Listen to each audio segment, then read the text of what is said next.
দুধ খাওয়ান আর ঘি খাওয়ান, আপনি এবারও ফেল। অনেক বড় বড় চাকরি ব্যবসা ছেড়ে দিয়ে আমি অভিনয় আসছি। আমি তো ভয় পেয়ে গেছি, মেয়ে কান ধরটা আমার সামনে এসেছে, আবার কোন ঝামেলা এই বয়সে। সবার সাথে সবার মিলে না, কিন্তু হুমায়ুন আহমেদ দ্য গ্রেট।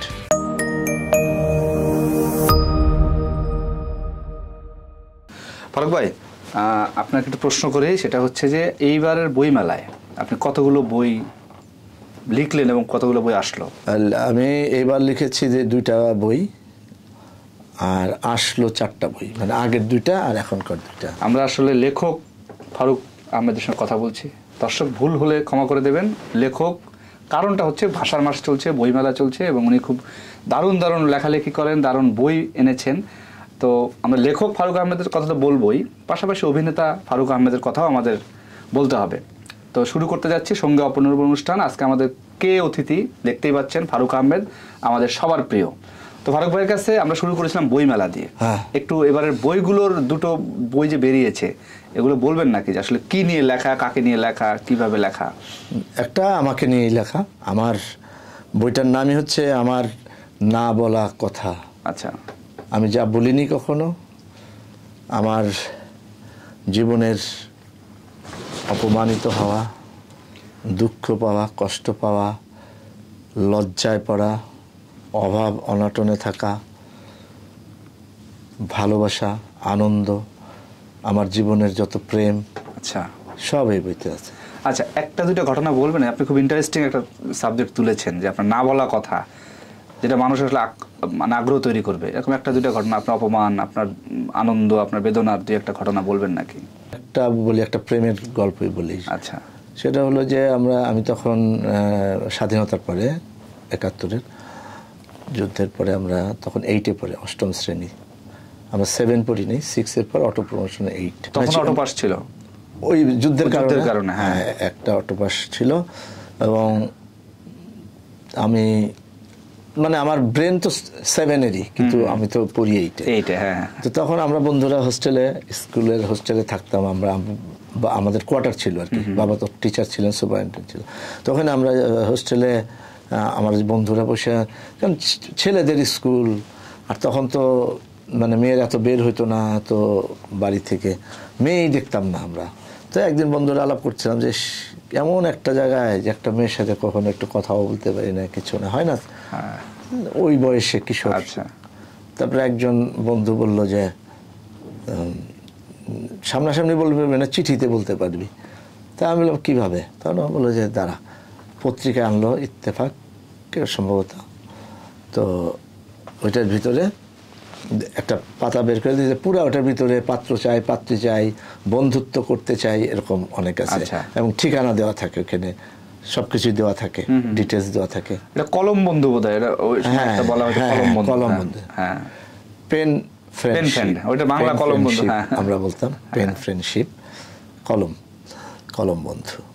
তো তারপরে ও দেওয়ার পরে আমি 3-4টা নাম্বার নিলাম ওখান থেকে মেয়েদের। আমার আর এক বন্ধু নিল 3-4টা, আমরা 3জন ছিলাম। আর যে দিল সে আর নিল না। যাক, আমি একটা চিঠি লিখলাম, একটা চুজ করে, যে আমি অমুক, এই ঠিকানা দেখে চুজ করে ফেললেন? ঠিকানা দেখেই তো, ছবি দেখার তো কোনো সুযোগ নাই। ছবি দেখার তো সুযোগ নেই, আর কিছু ঠিকানাটা আছে, নাম আছে, আরো কয়েকটা আছে আর কি, 12টা আর কি আছে আর কি। তা আমি তো অত কিছু দেখি না, একটা মেয়ের নাম বাস। তারপরে একটা চিঠি লিখলাম। এরপরে চিঠি লেখার পরে আর উত্তর আসে না, প্রায় 15-20 দিনের মতো হবে। হঠাৎ দেখে উত্তর আসছে, কিন্তু সেই চিঠিটা, যে উত্তরের চিঠিটা আমি দেখি আমার বাবার হাতে। উত্তরের চিঠি বাবার হাতে? হ্যাঁ। আচ্ছা, মানে ওই ঠিকানাটা মেয়ের দেখে। তো বাবা দেখি যে খুব গম্ভীর হয়ে আমাকে চিঠিটা দিল। বাবা বোধহয় অলরেডি পড়ে ফেলেছেন বা কিছু, যেখানে হঠাৎ করে একটা মেয়ের চিঠি, এক পাশে তো আমার ঠিকানা দেওয়া, এক পাশে মেয়েটার ঠিকানা তো থাকে। তারপর দিয়ে বলে যে এই জন্যে আমি দেখলাম যে তুমি আগে এত ভালো রেজাল্ট করতা, আর এখন কেন খারাপ রেজাল্ট করলা? তো তুমি আগের বার দেখলাম যে তুমি সেকেন্ড হইলা, আসলে আমি সেকেন্ড হয়েছিলাম। তারপরে এবার দেখি তুমি 9th হইছো। আচ্ছা, এইসব করলে কি আর কিছু হবে? আমি তো আসলে কিছুই না। যারা আমার আব্বা তো খুব নরম ছিল, কিন্তু ওই সময়টা একটু যেহেতু রেজাল্ট খারাপ ছিল হয়েছে, পরে আব্বা চলে যাওয়ার পর আমি তাড়াতাড়ি চিঠিটি খুলে যে কী লিখছে দেখি। আমি যেটা লিখছিলাম যে আমি তোমাকে আমার মানে প্রেম মানে মনে যাবে, হ্যাঁ আমি চিনি আর কি, ওকে এরকম একটা এইভাবে লেখা আর কি, যে তোমাকে আমার খুব পছন্দ, তোমাকে আমি ভালোবাসি, কোনো একদিন তোমাকে কদম ফুল দিয়ে তোমাকে আমি দিব, এরকম ভালোবাসা জানাবো, এই সে লিখে দিছিলাম আমার চিঠিটা। আর ওর চিঠিটা হচ্ছে যে আমার নাম দিয়ে লিখে, ফারুক তুমি একটা ফাজিল, আমার বয়স 26 বছর আর তোমার বয়স 14 বছর।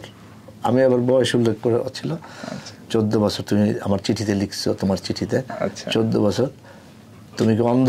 তুমি দেখো নাই যে আমার এখানে বয়স ছিল আমার ওই পত্রিকায়, তুমি আমার সাথে প্রেম, তোমার ছোট ভাই মতন, থাপড়ায় দাঁত ফেলে দেবো, পড়াশোনা করো। দারুণ দারুণ দারুণ, মানে ঘটনাটা খুবই, এটা তো সত্যি ঘটনা, তাই না? আচ্ছা, তারপরে কি ওনার সঙ্গে আর কখনো সাহস পান না? থাপ্পড় খাওয়ার কথা যদি কেউ লেখে তারপরে কি করবো? তাই আপনি তো এখন মোটামুটি লেখক হিসেবে সমাদৃত হয়ে গেছেন। কে বললো এটা? বলে নাই, সেটা হচ্ছে লেখকদের ভিড় দেখি আমরা, আপনি কোন স্টলে বসলে আমার চেহারা দেখার জন্য না, চেহারা ঠিক আছে। আপনার এই লেখক জীবনটা যখন মানুষজন ঘিরে ধরে, বই মানে একজন পাঠক হিসেবে যখন ঘিরে ধরে চারপাশ, তখন অনুভূতিটা কেমন হয় আপনার? এটা একটা নতুন অনুভূতি আসলে। এই যে আমি প্রতিদিন 1 তারিখ থেকে প্রতিদিন কিন্তু যাচ্ছি, অনেক কাজ ফেলে যাচ্ছি, হ্যাঁ এটা কি এক আকর্ষণ জানি আছে। আচ্ছা, অভিনয় যেমন আকর্ষণ, মানে অনেক কিছু ছেড়ে অভিনয় করতে আসছি, অনেক বড় বড় চাকরি ব্যবসা ছেড়ে দিয়ে আমি অভিনয় আসছি, আর এটার একটা আলাদা তীব্র আকর্ষণ আছে।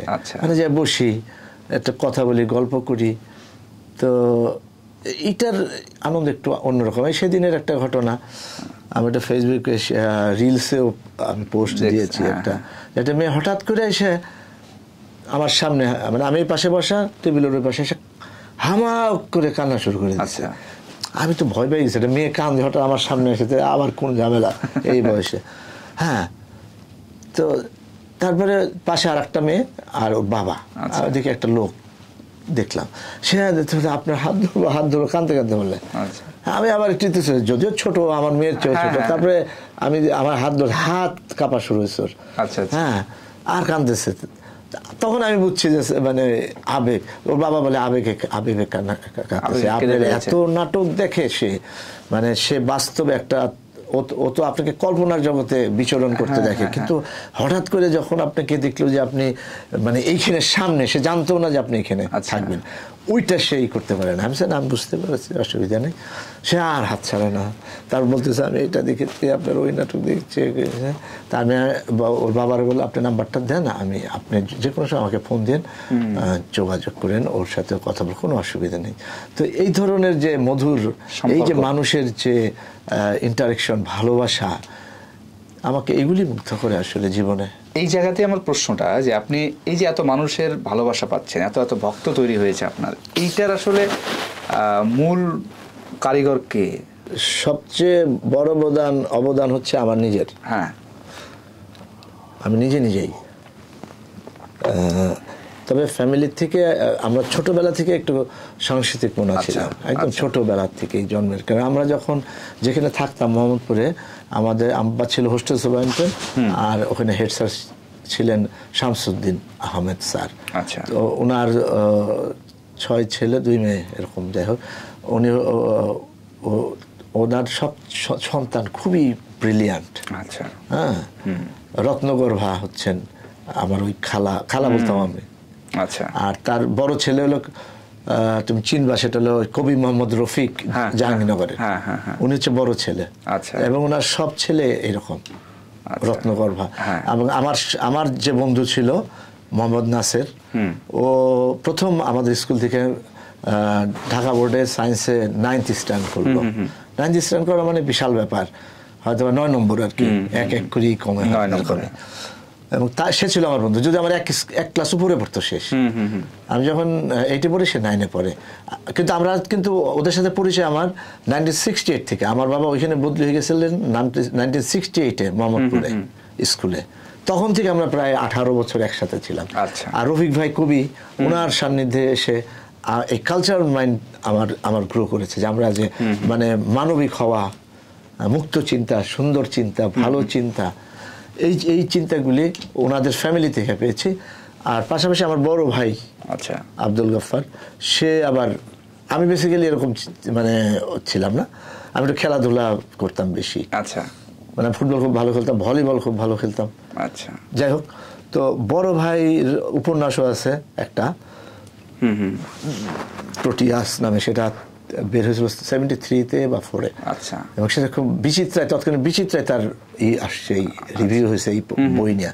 কিন্তু উনি একটু মানে স্থিরতা কম ছিল আর কি, বুঝতে পেরেছি। মানে অনেক কিছু করতেন এবং সুন্দর ভালো কবিতা লিখতেন, এবং ওই যে মানবিক মানুষ। আমার বাবা এখনো, উনি খুব সুস্থ আছেন। তো তারও যেহেতু আপন বড় ভাই, তার প্রভাবটা আবার, একবার আমি বললাম যে আমি স্কুলে কবিতা লিখবো ম্যাগাজিনে, আমি লিখতে পারি না, তাহলে তার কি করবো? তখন ঠিক আছে, আমি লিখে তুলে দিই, তোর নাম দিয়ে ছাপা, যদি এটা ঠিক হবে না দে, অসুবিধা, ছোট মানুষ, আমিও ছোট, তুইও ছোট, আমাকে লিখে দিল আদর করে একটা কবিতা আমার নামে আর কি, কবিতা কিন্তু তার। তো এরকম ছিল আর কি। আচ্ছা, ফ্যামিলি থেকে কোনো বাধা আসে না? না না না। আপনার শুরুটা, অভিনয়ের শুরুটা কোত্থেকে? আমার শুরুটা হলো 1969-এ স্কুলের ইয়েতে, কি বলে, কালচারাল প্রোগ্রাম হয় না, বাৎসরিক প্রোগ্রাম, ওখানে আমি অভিনয় করছিলাম একটা নাটকে। আর এমনি আমি তখন থেকেই ওই নজরুলের কবিতা আবৃত্তি করতাম স্কুলে।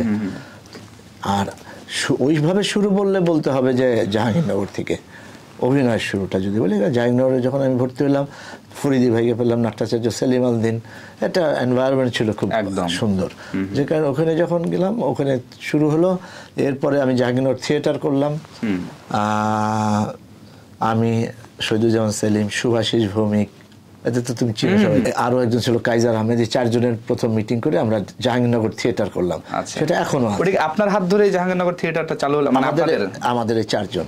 তো ওখানে কাইজার ভাই ছিল সিনিয়র, আমার 1 বছরের, তো ওনাকে আহ্বায়ক করা হলো।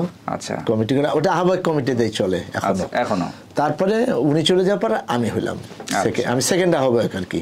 এখন হয়তো 50তম আহ্বায়ক আছে। তো যাই হোক, এই হলো ওই সময়ের। আপনার সঙ্গে হুমায়ুন আহমেদের নামটা খুব সহজেই চলে আসে, মানে আমি যদি বলি তারকা খ্যাতির পেছনে তারও অবদানটাও কম নয়, অনেক অনেক, মানে টেলিভিশনের জন্য। আমি তো থিয়েটারের মূলত, কিন্তু মানে হুমায়ুন ভাইয়ের কাছে আসার আগে কিন্তু আমি 10-12 বছর আমি মঞ্চে অভিনয় করি, তারপরে আসছি। কিন্তু অভিনয়ের কিছু সূক্ষ্ম জিনিস বা হিউমার, এই জিনিসগুলি হুমায়ুন ভাইয়ের কাছ থেকে পাওয়া, এবং তার সুন্দর সুন্দর স্ক্রিপ্টে কাজ করার কারণেই হয়তো বা তারকা খ্যাতি। আমি যতদূর জানি হুমায়ুন আহমেদের সঙ্গে আপনার প্রথম দেখা হয়েছিল তার বাড়িতে, মিরপুরে বোধহয়। তার ছোট ভাইয়ের বন্ধু ছিলেন আপনি, আহসান হাবিবের বন্ধু। সেই সূত্রে তার বাড়িতে যাওয়া, তখন নন্দিনী নরকে বের হয়ে গেছে, এবং আপনি তার সঙ্গে প্রথম সাক্ষাৎ হয়েছিল। ওই সময়টা কি মনে আছে? কিংবা ওই বাড়িটা তখন কেমন ছিল? হ্যাঁ, একটা দোতলার বাড়ির উপরে চিলেকোঠা। হ্যাঁ, এটা মিরপুরে না, মোহাম্মদপুরে। আমরা হোস্টেলে থাকতাম, কোয়ার্টারে। আর হুমায়ুন ভাই তখন ওই বাবর রোডে থাকতেন, সরকারি ছিল আর কি, ওনাদেরকে সরকার থেকে দেওয়া হয়েছিল, তো শহীদ পরিবার আর কি, ছোট্ট 15 কাঠার একটা বাড়ি। আচ্ছা, দোতলার উপরে একটা ছিল, উপরে ছাদে একটা চিলেকোঠা, এই হলো বাড়ি। তো আমি যখন আহসান হাবিব শুনলাম যে ভাই, আমি নন্দিত নরকে তখন মানে খুব জনপ্রিয় হয়ে গেছে, প্রচুর, মানে বের হওয়ার সাথে সাথে মানে পুরো বাংলাদেশ মানে হয়ে গেছে। আচ্ছা আচ্ছা, যাই হোক, আর তখন তো এত টেলিভিশন, এত ফেসবুক ছিল না।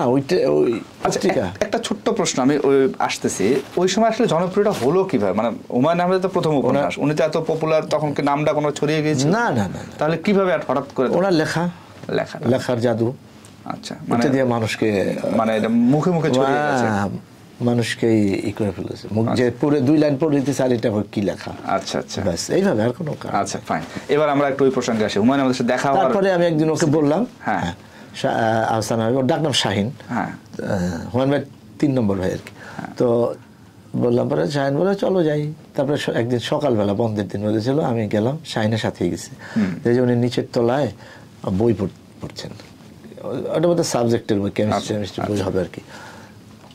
তো যাওয়ার পরে আমি আমার দিকে এরকম ছিল। তারপরে আমি যখন যাওয়ার পরে বুঝছে যে 2 জন মানুষ এরকম তাকায়, বললো, আমি সালাম দিলাম, আসসালামু আলাইকুম। তবে তোর নাম কি? তো তারপরে আমার নাম ফারুক, শাহিনের সাথে পড়ো? আমি জানি জি। ভালো আছো? জি। ঠিক আছে, যাও শাহিনের রুমে যাও। আচ্ছা, পরে গেলাম এই আর কি প্রথম দিন। এরপরে দ্বিতীয় দিন কোথায় দেখা হচ্ছে? বিটিভিতে? এরপরে বিটিভিতে। আচ্ছা, সেটা একটু বলবেন? 91 এর দিকে বোধ হয়। এরপর তো উনি চলে গেলেন দেশের বাইরে, আর যোগাযোগ হলো না। শাহিনের সাথে যোগাযোগ ছিল, তো শাহিন তো আবার ছবি আঁকে, আমার বিয়ের আলপনা এঁকে দিয়েছিল শাহিন। আচ্ছা, তো যাই হোক, ওই রিহার্সেলের জন্য আমাকে প্রডিউসার কল দিলেন যে তোমার একটা নাটক আছে, অচিন বৃক্ষ। আচ্ছা, তো তুমি আসো। তা আমি তো খুশি, মহা খুশি যে হুমায়ুন আহমেদের নাটক, হুমায়ুন আহমেদের নাটক বলছে আসো। তা আমি তো মানে পাগলের মতো গেলাম। বিকালে 2 দিন রিহার্সেল হতো আগে। তো যাওয়ার পরে বসালো, হুমায়ুন পরিচয় করে দিল রিয়াজউদ্দিন বাচ্চা প্রডিউসার। বলে যে ওর নাম ফারুক, ও মঞ্চে অভিনয় করে, ও কাজ করবে এই নাটকে। তারপরে বসলাম সালাম দিয়ে। আমি তার আমার বলিনি যে আমি শাহিনের বন্ধু, কিছুই বলিনি। তারা বলে তুমি এই করো তো, একটু পড়ো, 2টা পৃষ্ঠা পড়ো। তা আমার তার আগে 12 বছরের থিয়েটারের জীবন, ওটা তারও সে জানে না। আমি তো সুন্দর করে স্ক্রিপ্টটা পড়লাম, এবং আমি এনলিস্টেড হয়েছিও পরীক্ষা দিয়ে। আচ্ছা, আমার কি বলে টেস্ট, বিভিন্ন রকমের ইন্টারভিউ হয়েছে, তারপরে ক্যামেরা টেস্ট, এগুলি করে করে। তো যাই হোক, আমি পড়লাম 3-4 লাইন পড়বো, ওকে ওকে ওকে, লাগবে না। আচ্ছা, ঠিক আছে ঠিক আছে, এই কথা। ওই দিন পরে ওই নাটক অভিনয় করলেন? পরে ওইটা আমার প্রথম নাটক, ওনার প্রথম নাটক। তার আগে আমি মিলন ভাইয়ের একটা নাটক করেছিলাম, 12 রকম মানুষ। আচ্ছা আচ্ছা। তার আগে সেলিম আল দিনের একটা নাটক করেছিলাম, গ্রন্থিক গণ কহেদ। কিন্তু এটা উল্লেখযোগ্য না, ছোট্ট একটা ক্যারেক্টার ছিল। কিন্তু মিলন ভাই নাটকটা আমার খুব। আপনাকে মানুষ চেনা শুরু করলো কবে থেকে? আজ রবিবার দিয়ে নাকি তারও আগে থেকে? মানে আমাকে চিনলো ইমদাদুল হক মিলনের 12 রকম মানুষ। ওই নাটকটার অনেকেই ওখানে এক নাটক করে স্টার হয়ে গেছিল। আচ্ছা, তার মধ্যে আপনি একজন? আমি একজন। আচ্ছা, নাদের চৌধুরী, রফিকুল্লাহ সেলিম, কামাল বায়েজিদ, আমাদের হ্যাঁ, আরো ছিল কয়েকজনের নাম আমি ভুলে গেছি। খুব মানে এই জেনারেশনের অনেকেই। কিন্তু আজ রবিবার তো আপনার জীবনে কি একটু পরিবর্তন করে দিয়েছে এরকমের? হ্যাঁ, ওটা একটা ধারাবাহিক ছিল যেহেতু। হ্যাঁ, সেটা পাশাপাশি ব্যক্তি জীবনে একটা ঘটনা ঘটায় ফেলছে না? আমি তো আজ রবিবার করি, তখন তো আমি বিবাহিত, আমার বাচ্চা আছে। আচ্ছা, ভাবি তখন? ভাবি তো থিয়েটার করতো আমাদের সাথে, ঢাকা থিয়েটারে ছিল। প্রেমটা কি থিয়েটার থেকেই? হ্যাঁ, ওই গল্প আছে। আচ্ছা, বইতে আছে? হ্যাঁ, না বলে তো অনেক মেয়ের কথা আছে। ভাবি আবার ঝামেলা করে না বাসায় গেলে? না, কেন করবে? আমি তো সৎ মানুষ। আচ্ছা, সৎ মানুষ। প্রেম তো হইতে পারে না? হ্যাঁ, প্রেম হওয়ার স্বাভাবিক। লোক খুব কম আছে যে পৃথিবীতে 2টা করে না। কেউ বলে না, কেউ সাহসী বলে না, কেউ মিথ্যা কথা বলে। হ্যাঁ, কিন্তু আমি এগুলির ভিতরে না, আমার সাহসও আছে। আমি মিথ্যা। এমনি কোনো ঝামেলা হয় না আপনার আগের প্রেম পরের প্রেম এসব নিয়ে? কার সাথে? ভাবির সাথে? না না না, তো জানে নাকি বলবেন না? না, আমি তো বলেই দিচ্ছি, আমি বলবো নাকি? আমাদের বইতে লেখা সব। ওই অনেকেই যেটা মনে করে যে আপনারা আসলে ওই ধারাবাহিক করতে গিয়ে আপনাদের দুজনের প্রেম হয়েছিল, ওইরকম মনে করলে তো আমার কিছু করার নাই। কিন্তু ভাবিকার পরে অভিনয় পাওয়া যায় নাই। এটা সে তার ধৈর্য কম, আর সে থিয়েটার করে। সে অত্যন্ত উচ্চমানের অভিনেত্রী। হ্যাঁ, বাংলা নাটকে। সত্যি কথা, আমার স্ত্রী বলে না, অনেক বেশি হলো। এবং হুমায়ুন ভাই ওই একটা করলো, তারপরে যখন ওকে বলা হলো যে তুমি অভিনয় করবা আমার নাটকে, আমার মনে হয় আমার জীবনে 25 বছর হুমায়ুন ভাইয়ের সাথে পরে কাজ করলাম, আমি কোনো ছেলে বা মেয়েকে শুনিনি যে ডিরেক্ট সামনে বলছে যে না আমি আর করবো না। আচ্ছা আচ্ছা, মানে হুমায়ুন আহমেদের নাটক করবো না, এরকম হচ্ছে না ভাই, আমি তো আর করবো না। তাকায় আছে বলে মেয়ে পড়ার জন্যই করে, আর কেন করবো না, আমার এত বসে থাকতে ভালো লাগে না। আচ্ছা আচ্ছা, আমি আর আমার মেয়ে আছে, আমি মেয়ে দেখবো, ফারুক করুক। সে আমাকে স্যাক্রিফাইস করেছে। আজ রবিবারের পরে তো আপনি হুমায়ুন আহমেদের অসংখ্য নাটকে আসলে। হ্যাঁ, আজ রবিবারের পর থেকেই তো। আজ রবিবারের পর থেকেই। হ্যাঁ, তারপরে তো নুহাসপল্লী হয়ে গেল। মাসের আপনারা একটা মানে এটাকে আমি যদি সহজ এই সময় হলে নিশ্চয় লোকে বলতে সিন্ডিকেট মিনস হচ্ছে 3 জনের যে একটা গল্প, 3 জনের গল্প একের পর এগিয়ে যাও, আপনি এজাজ আহমেদ এবং স্বাধীন খসরু ভাই একসঙ্গে। এইটা কবে থেকে ধারণা তৈরি হলো মানে আমাদের, এবং কেন এটা হলো বলে আপনার মনে হয়? এটা হচ্ছে আমরা যখন নুহাসপল্লীতে শুটিং করি, তখন আমি প্রথম একটা ম্যাগাজিন অনুষ্ঠানে কাজ করলাম হুমায়ুন ভাইয়ের নুহাসপল্লীতে। তারপরে নাটকে ডাকলো। প্রথম কোন নাটকটা ছিল আমার এই মুহূর্তে খেয়াল নেই। তো এর ভিতরে স্বাধীন আসছে ঢাকায়, সিনেমা বানালো একটা হুমায়ুন ভাইয়ের সাথে। তো সিনেমা বানানোর আগে স্বাধীনকে বলা হলো যে তুমি তোমার একটু টেস্ট নিব, আসলে তুমি কেমন অভিনয় করো। যাত্রা নামে একটা নাটকে তাকে নেওয়া হলো, সে ওই নাটকে অভিনয় করলেন। নাটক শেষে তখন ওই যে ওর একটু সিলেটি ল্যাঙ্গুয়েজ ছিল, তখন আমি ওইটা ডাবিং দিয়ে দিলাম আমি। আচ্ছা, স্বাধীনের ডাবিংটা তখন সিলেটিটা, কারণ যেহেতু লন্ডন থেকে আসছে একটু টোনটা ছিল, পরবর্তীতে ও কাটাইতে পারছিল, যাই হোক ওই টোনটা এখন অনেক কম। তো পরে ওইখান থেকে আমার সাথে পরিচয়, তখন বলে তাহলে তোমরা এক কাজ করো, একটা নাটক করো, তুমি ডাক্তার এজাজ আর স্বাধীন, তোমাদের নিয়ে একটা নাটক বানাই আমি। আচ্ছা, তার আগে আমি স্বাধীনের সাথে করিনি, কারণ ওর ডাবিংটা আমি দিয়েছিলাম। আচ্ছা, তো সেই নাটকটা ছিল পক্ষীরাজ, অসাধারণ একটা নাটক। ওই নাটকটা করতে গিয়ে শেষ হলে যখন খুব খুব দর্শকের খুব ভালো লাগলো, আর গল্পটা অসাধারণ, তখন হুমায়ুন ভাই আমাদেরকে একদিন ওই সময় সন্ধ্যা বলো আমি সিকুয়াল বানাতে চাই তোমাদের, তোমাদের কেমিস্ট্রিটা আমার খুব পছন্দ হয়েছে। আপনি কাদার মধ্যে সব পুরো টিম হেঁটে যাচ্ছিল পক্ষীরাজ নাটকের মধ্যে। পক্ষীরাজে এক মানুষ পাখির ভাষা বুঝে। হ্যাঁ, তো খুবই আমার একটা প্রিয় নাটক। আচ্ছা, তারপরে ওইটা বলার পরে আমরা তো খুশি। এই তারপরে তারা তিনজন, আমরা তিনজন, আবারও তিনজন, ভাইরাস, অনেক অনেক অনেক অনেক। পক্ষীরাজ নাটকের কোনো ডায়লগ কি আপনার মনে আছে? না, কোনো কিছু মনে নাই। ওই যে ইজাজ ভাই যখন আপনার কাছে লাইটার চায় তখন আপনি দেন না, পরে গিয়ে আবার নিজে সিগারেট ধরেন, এরকম একটা সিকোয়েন্স আছে। কিন্তু এটা কি মানে ডায়লগ না, বুঝতে পেরেছি। আপনি অনেক কাজ করেছেন হুমায়ুন আহমেদের বাইরে, আপনার এমন কোনো কাজ আছে যেগুলো আসলে মনে হয় একটু স্মৃতিকাতর হয়ে পড়েন, কিংবা আপনার ভালো লাগে, অবসর সময় নিজেই দেখেন নিজের কাজ, এমন কোনো কিছু রয়েছে? এগুলি সবই তো স্মৃতিকাতর। আচ্ছা, অতীত সবসময় স্মৃতিকাতর, সব বিষয়ই। আমি যখন পদ্মায় গোসল করেছি সেটা আমার স্মৃতিকাতরতা। যাই হোক, আমার এরকম যেমন যে একটু আগে যে বললাম পক্ষীরাজ করার সময়, মানে ওইগুলি ওই সময়ের বিষয়টা মনে পড়ে, বা উড়ে যায় বকপক্ষী যখন করি, যে সেই আংটি ফেলে দেয় স্বাধীন খসরু, পরে আমি ওই আংটিটা আবার রাতের বেলা গিয়ে তুলে আনি খুঁজে। সেই তখন ছিল জানুয়ারি মাস এবং শীতের ভিতরে রাত 8টার দিকে শুটিং হয়েছে। তার মানে ওইগুলি চিন্তা করি যখন ভালো লাগে, তখন ইয়াং বয়স, পানিতে নেমে গেছি। এখন কি নামতে পারবেন এরকম পানিতে? না না না, প্রশ্ন ওঠে। আমরা যখন খুব ছোটবেলা থেকে নাটক দেখি, এবং আমার ধারণা যারা আপনার ভক্ত এবং আপনার মানে ধরেন যারা দেখে নিয়মিত আপনার নাটক, একই রকম আছে একজন মানুষ, সেটা আজ থেকে ধরেন 200 বছর না, 20-30 বছর আগে যেরকম ছিল একই রকমই রয়েছে, 200 বছরই ধরা যায় আসলে। এটা রহস্যটা কি? এটা আমার পরে এখানে সবাই বলে তো সবাই এবার বুঝে ফেলবে। একটা ট্যাবলেট আছে, খাইলে আর ইয়াং থাকা যায়। প্রথম বিষয় হচ্ছে সুস্থ থাকার জন্য যেটা দরকার সেটা হচ্ছে যে যদি আমি খুব কম করি সেটা হাঁটতে হয়।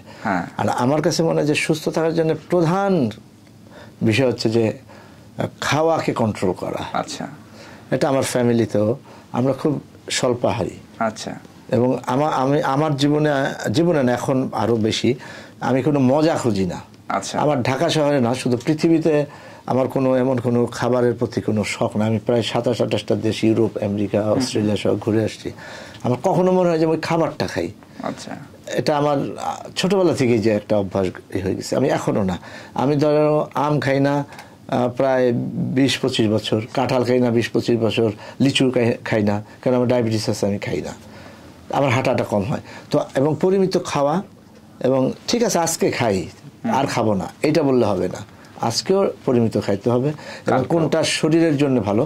আমি মজাদার খাই না, আমি স্বাস্থ্যসম্মত খাবার খাওয়ার চেষ্টা করি, এবং প্রয়োজনীয় খাবার। হ্যাঁ, স্বাস্থ্যসম্মত যেটা প্রয়োজনীয় তো অবশ্যই। না, কিন্তু আম, কাঁঠাল, লিচু কি ডায়াবেটিসের জন্য খান না? হ্যাঁ, প্রচুর। হ্যাঁ, আচ্ছা, কিন্তু এটা মিস করেন না? এটা তো একটা না, মিসও করেন না? আমার খাওয়ার প্রতি কোনো রকমের, কেউ যদি আমাকে খাওয়ার কথা দাওয়াত দেয়, আমার সবচেয়ে মন খারাপ হয় তখন। তবে আমি টাইমলি খাই। আচ্ছা, সময়, কারণ যেহেতু ডায়াবেটিস, আমাকে একটা পর্যায়ে না খেলে ব্রেন কাজ করে। খাবার তো খান না আপনি, কিন্তু শুটিং এ দেখুন খাবার খাই না, মানে আমি খাবার না খেলে বাঁচি। মজার খাবার খান না? মজার খাবার খাই না, স্বাস্থ্যসম্মত। আচ্ছা, এটা এবং প্রত্যেকটা মানুষের তাই উচিত, মেনে চলা উচিত। আমি চিনে গেছি, ওরা তো মনে হয় মোটামুটি খালি গ্রিনের উপরে থাকে, সবজি লবণ দিল একটু, ওদের বয়সের গড় আয়ু, মারা তো যে কেউ যে কোনো সময় আল্লাহ নিয়ে যেতে পারে, সেটা অন্য জিনিস, কিন্তু নর্মালি একটা বয়স থাকে ওদের। এত কেন ওদের গড় আয়ু এত বেশি কেন?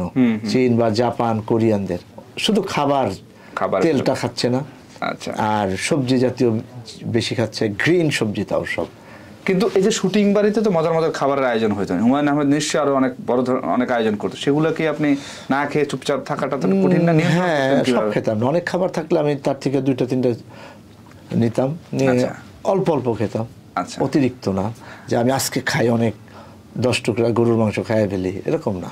আচ্ছা আচ্ছা, আমি গরুর মাংসই খাইতাম না। আমি আমার বয়স যখন 32 তখন থেকে আমি গরুর মাংস খাওয়া ধরেছি, তার আগে জীবনে আমি গরুর মাংস খাইনি, কারণ আম্মা কোনো কারণে হয়তো অজ্ঞাত করে আমি জানি না কোনোদিন গরুর মাংস খাই নাই। আর আমিও সেই জন্য আম্মার সাথে আমি জীবনেও খাই না। আমি বিয়ে করার পরে আমি গরুর মাংস, শ্বশুরবাড়িতে যাওয়া হলো তখন 1 টুকরা খাও বাবা, খাইলাম, বাস একটু খাও, হ্যাঁ তো একটু, তাও এখনো ওরকম খাই না যে অতিরিক্ত খাবো তা না, অনেক মজা একটু বেশি খাই তা না, আমি পরিমিত। ফাইন। আপনি পরিমিত খাবার খেলেও আপনার দেশ জুড়ে অসংখ্য ভক্তকুল রয়েছে, অপরিমিত ভক্ত আসলে বলা যায়। আমার একটু জানার ইচ্ছে যে আপনি নানান জায়গায় শুটিংও করতে গেছেন, তো শুটিংয়ে কি কোনো ভক্তের কবলে পড়া কিংবা তার সঙ্গে সেই যেটা বলছিলেন আপনি বইমেলাতে যে হাত ধরে কান্নাকাটি, হঠাৎ করে একটা মেয়ে আচমকা এসে, এইটা কি ঢাকার বাইরে কোথাও শুটিংয়ে গেলে এরকম ঘটনা ঘটেছে আপনার বেলায়? এরকম ঘটনা তো ঘটেই। আচ্ছা, আসেন আমার বাসায় খান, হয়তো আমি গেলাম অল্প আমার মতো খেয়ে নিলাম। আমার একটা জিনিস যে আমি কারো কথা শুনবো না। আচ্ছা, মানে আমি অসুস্থ হলে সে আসলে আমাকে দেখবে না। আচ্ছা, আমার চিন্তাটা ওইটাই থাকে, সত্যি কথা। মানে আমি জানি যে আমার স্বাস্থ্য আমাকেই দেখতে হবে, আমার ভালো থাকা আমার কেউ কিছু করবে না। কুমিল্লা থেকে আসছে রসমালাই নিয়ে, আচ্ছা, এইরকম 2 কেজি রসমালাই নিয়ে আসছে আমার জন্য। আচ্ছা, আজকের ঘটনা, আমি একটা ছোঁয়াও দিইনি, কিন্তু আমি অফিসে দিয়ে দিছি, সবাই ভাগ করে খায় বলছে। আমি এটা বাসায়ও নিইনি, আমি অফিসে দিই। খাওয়ার আগ্রহ তৈরি হয় না যেটা? না না, বাহ, নিজেকে নিয়ন্ত্রণ করা খুব কঠিন কাজ, আপনি সেই কঠিন কাজটা করে যাচ্ছেন দিনের পর দিন। মানে একটা ওই যে থাকে না রসমালাই ছোট ছোট মিষ্টি থাকে, একটা মিষ্টি আমি খাইনি। অনেক সময় হয়তো একটা মিষ্টি একটুখানি কণা খেয়ে ফেললাম, কিন্তু আজকে খাইনি। আজকে একেবারেই খান নাই? না। এবং সে কুমিল্লার আদির, যেটা কুমিল্লার তো ওই যে সব জায়গায় মাতৃভান্ডার, সব মাতৃভান্ডার, কিন্তু ওখানকার স্থানীয়, সে আমাকে এইটা খাওয়ানোর জন্য নিয়ে আসছে, সে কুমিল্লা থেকে। কিন্তু বেচারা তো কষ্ট পাবে তাহলে আপনার এই আপনি খাচ্ছেন না। সেটা আমার কিছু করার নেই আসলে, এখানটা আমি খুবই কঠিন নির্মম। আচ্ছা, ফাইন। আমার সে কষ্ট পেলে এখানে আমার কিছু করার নেই। এরকম তো অনেকেই বোধহয় আপনাকে দেখতে আসে, কথা বলতে আসে, অসংখ্য মানুষজন। হ্যাঁ, আচ্ছা ফারুক ভাই, একটু বিষয়টা জানার জন্য যে আপনি তো হুমায়ুন আহমেদের সঙ্গে কাজ করেছেন, অনেক ডিরেক্টরের সঙ্গে কাজ করেছেন, কিছু পার্থক্য কি বোঝেন আপনি? অনেক দিন ধরেই তো কাজ করার অভিজ্ঞতা। সবাই তো স্বতন্ত্র মানুষ হিসাবে, সবার ভিতরে মানুষের চেহারাও তো একজনের সাথে আরেকজনের মিল নাই, একজন এক স্টাইলে করে। হুমায়ুন ভাইয়ের বিষয়টা ছিল যে হুমায়ুন ভাইয়ের কিছু ব্যাপার আমার মনে হতো যে মানে এটা কিভাবে সম্ভব। আমি এত বছর থিয়েটার করি, যে জিনিসটা বুঝি না, অভিনয়ের মাত্রা জ্ঞান উনি বুঝতেন। উনি কিন্তু যে খুব নাটক দেখতেন বা মহিলা সমিতিতে গিয়ে নাটক দেখতেন তাও না, খুব একটা দেখেন না বলে আমি জানি। তারপরেও উনি যখন অভিনয় করাতেন, এই যে কতটুক করলে আপ টু দ্য মার্ক হবে, কতটা করলে এক্সাজারেশন হবে, অতিরিক্ত হবে, কতটুকু করলে আন্ডার অ্যাক্টিং হবে, আমার মনে হয় যে এত ভালো কেউ বুঝেই না। আচ্ছা আচ্ছা। এবং যে কারণে ওনার যে হিউমার, সেন্স অফ হিউমার এত বেশি, মানে এটা আমি যখন ভাবি তখন আমি মনে করি যে ওটা কোথায় পান উনি। তো যে কারণে মনে হয় যে উনি স্বতন্ত্র। তারপরে আমাদের দেশে আরও অনেক বড় বড় ডিরেক্টর আছে না, আবার অনেকের কাজ আমি করি নাই। আমাদের অনেক ডিরেক্টর, এখন নাম না বলি, অনেক ডিরেক্টর আছে যাদের কাজ আমি করি, ভালো কাজ করে। আমি কাউকে চলে, তাদের আবার অন্য একটা স্টাইলে হয়তো বা করে, সে মানে সবার সাথে সবার মিলে না, কিন্তু হুমায়ুন আহমেদ দ্য গ্রেট টেলিভিশনের জন্য। আপনারা ওই যে নুহাসপুরে যখন অভিনয় করতেন কিংবা তার বাইরে যখন হুমায়ুন আহমেদের সঙ্গে অভিনয় করতেন তার নাটকে, আমার একটু জানার আগ্রহ, আপনি অনেক ঘটনাই বলেছেন নানান মিডিয়াতে, নানান মাধ্যমে, এমন কোনো ঘটনা আছে যেটা কখনোই কাউকে বলা হয় নাই?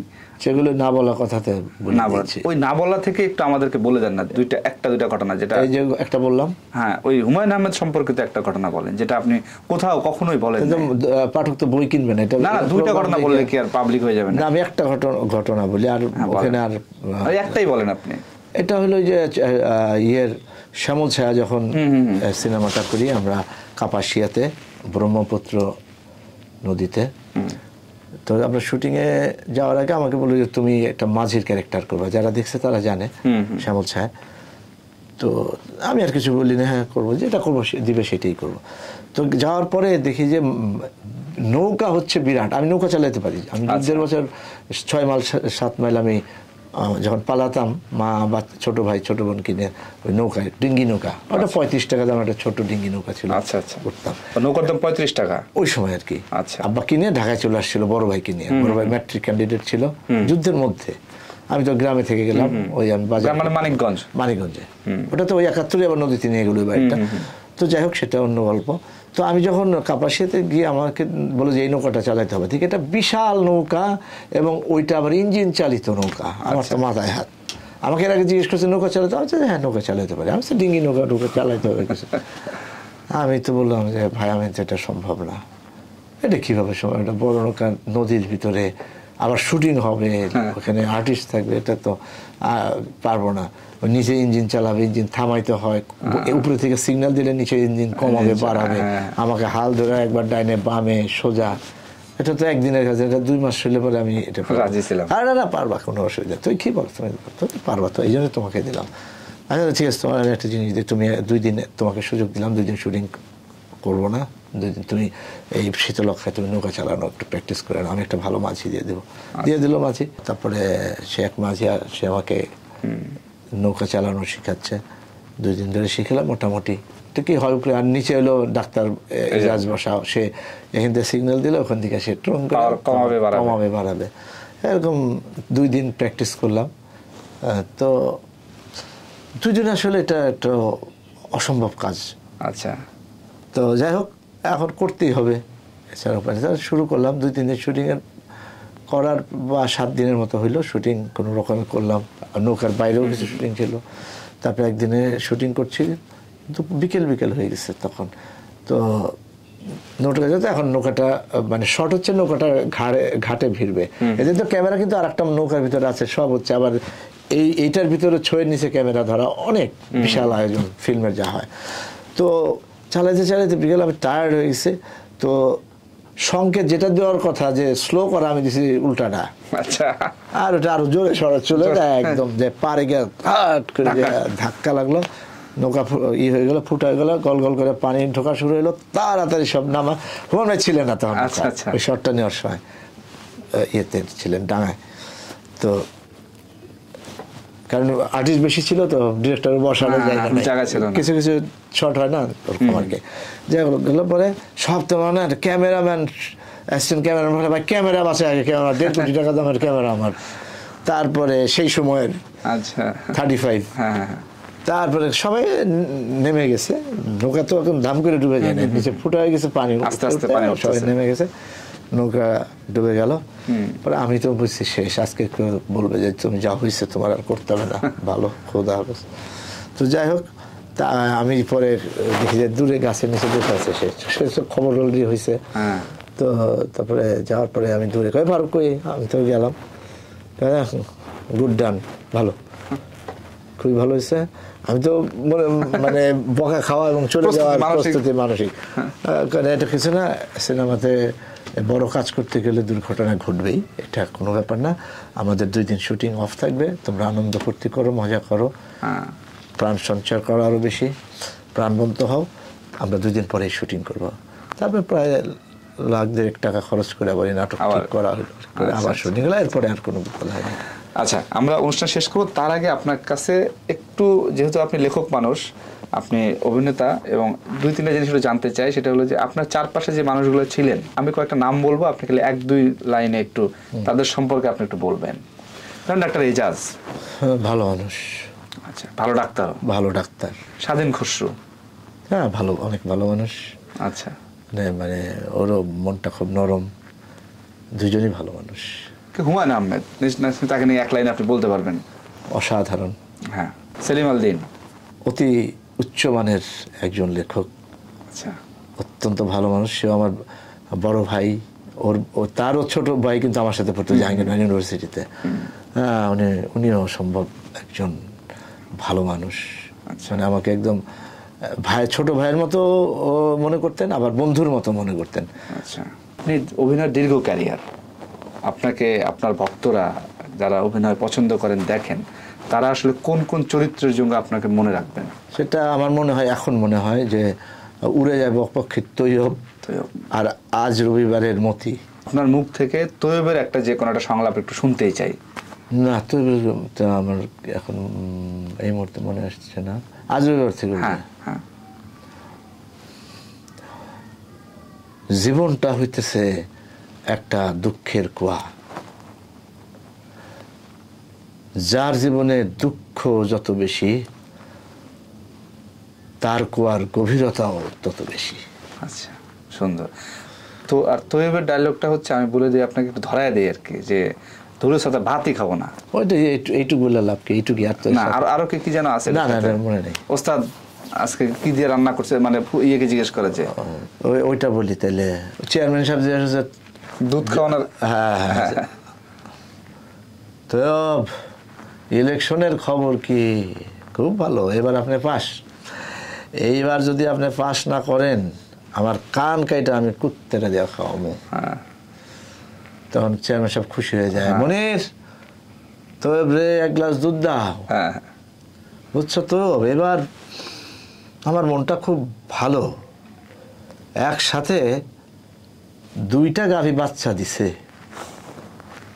এর ভিতরে আমি দুধ খেলাম। দুধ খেতে কেমন, খুব মজা। এই দুধ খায়া মধু খাইলে মধুরে পাইনসা মনে হইব। তারপরে চলে গেল। তো দুধ খাওয়ান আর ঘি খাওয়ান, আপনি এবারও ফেল। আপনারা সবাই ভালো থাকবেন, সুস্থ থাকবেন, আর একটা কথা, দেশকে অন্তর থেকে ভালোবাসবেন। খোদা হাফেজ।